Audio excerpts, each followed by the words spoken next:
Bürclər haqqında deyim. Qoç bürcü üçün bu həftə çox cəsarətlidir və addım atın. Cəsarətlisiniz və cəsarətli də olun, risk eləyin. Buğa bürcü üçün bu həftə deyim, səbirli adamlarsınız və səbirli olun, sakit olun.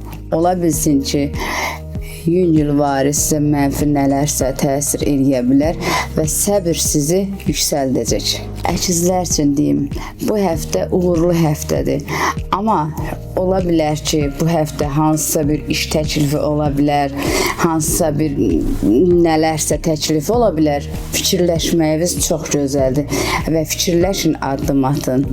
Fikirləşsəz uğurlu olacaq sizin üçün. Bu həftə sizin üçün xərçəy bürcləri, yorğunçuluq ola bilər, sıxıntı ola bilər sizdə, ruhdan düşə bilərsiniz, amma səbirli olun, hər şey gözəl olacaq. Bu həftə şir bürcləri üçün gözəl dostlar tapacaqsınız. Hətta iş qurmağa da dəyər o dostlar üçün. Dostlardan sizə iş təklifi olacaq və çəkinməyin, qorxmayın. Hansı iş təklifi olacaqsa o işə hə cavabı verin. Qız bürcləri üçün deyim, bu həftə rəhbərliklə görüşləriniz olacaq və iş təklifləri olacaq və vəzifə ala bilərsiniz və gözləmədiyiniz iş təklifləri olacaq, vəzifədə ola bilərsiniz.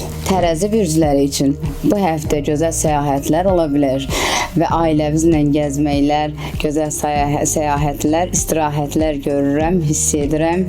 Davam eləyin həyatınıza. Və bu gözəl səyahətlər işinizdə də gözəl motivasiya ola bilər. Bu həftə əqrəblər üçün deyirəm, maliyyə, maddi cəhətdən itirəcəksiniz. Bu həftə ehtiyatlı olun, hər şeyə baş qoşmayın. Oxatanlar üçün deyim, bu həftə sizin üçün düşmənlərinizlə belə yola gedəcəksiniz. Bu həftə sizin üçün çox uğurludur və gözəl günlər gözləyir. Hətta ev ala biləcəksiniz. Əzizləriniz tərəfindən hədiyyələr gözləyir sizi. Oğlaqlar üçün vay. Çox işləyirlər, çox əziyyət çəkirlər, özdə pul qazanandılar.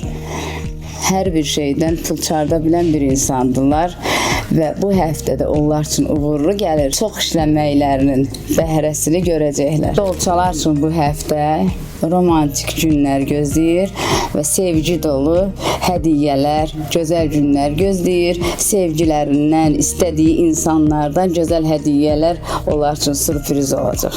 Balıqlar üçün deyim, bu həftə ailənizdə problemlər ola bilər, dostlarınız tərəfindən problemlər yaşaya bilərsiniz. Sadəcə olaraq biraz o problemdən uzaq durun və özünüz həll eləyin, özünüz qaydasına qoya bilərsiniz. Hər şey yaxşı olacaq. Əsəbləşməyə də dəyməz, çünki müvəqqəti problemdir.